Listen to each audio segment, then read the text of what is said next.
And so when Sophia comes back around and sees what Jehovah or Yahweh has done with man, okay, what she does is that in the tellings of Gnosticism, she becomes the serpent, so she becomes the slithering snake, and she comes in and she tempts Eve first, and then Adam, okay, but she gets them to eat from the fruit, the forbidden fruit. Now, the reason I point out that this had to have been Sophia's garden originally, or the Garden of Eden, okay, so like I say, maybe her name was Eden originally, okay, uh, is because she would have known what this tree was. She would have known these things. These things were created by her, not by Yahweh. So she tempts Eve to eat from this tree, and why is that? Now, I say to you that as a repercussion of doing this, mankind, us, what we currently suffer from is judgment. And the reason for that is because what the fruit actually was imagination. So once you have imagination, you have the ability to free yourself. You have the ability to conceive beyond what you can perceive. You with me? So what ends up happening here is that all of a sudden Adam and Eve realize they're naked. Well, how did they not know that they were naked before? Because they were in their nature. They were in their human nature. And as I was saying earlier, and this almost gets us caught right up. We're almost there. As I was saying earlier,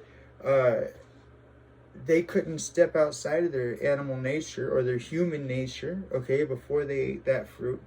And when it freed them, they still took their human nature with them, and what was indoctrinated in them was in being slaves, essentially. Okay, that's essentially what it was. Okay, they were a dummy species. Okay, I don't mean to be anything, any sort of. There's no judgment here. It was taken from them. It was withheld from them.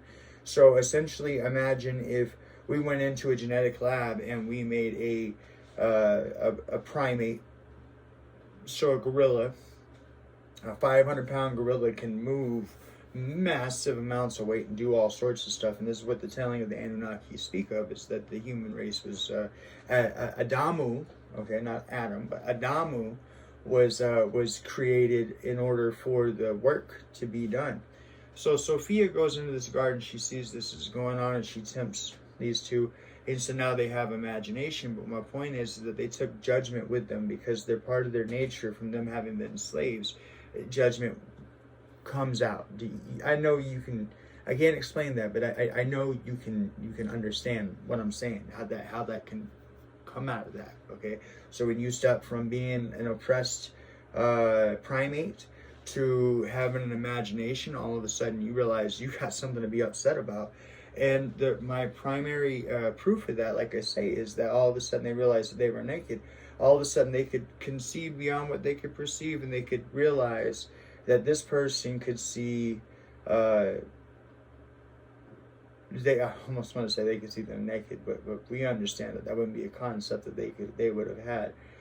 All of a sudden, they would have realized that they were burying themselves in front of the other person. That there was actually a level that a boundary that they could put between them and the other person, so that they wouldn't be bearing so much. There wouldn't be so much to judge. Judgment comes right out of eating the fruit, but the fruit gives them free will. The imagination gives them free will, and what they did with it is judgment. Okay, that's okay. That's how I know that when I read religious texts, when I get to the judgment part, that part's written by man.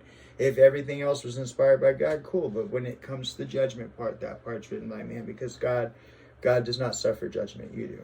Okay, and it's not something that's put on you, it's something that you have. Okay, if there were a sin, if you were naturally born into sin, so to speak, if that were like a thing, right? It's not that somebody looks down on you, it's that you have a sickness, you have an illness, and your illness is judgment. Okay, we just gotta learn how to get over that, and we good, baby. That's it.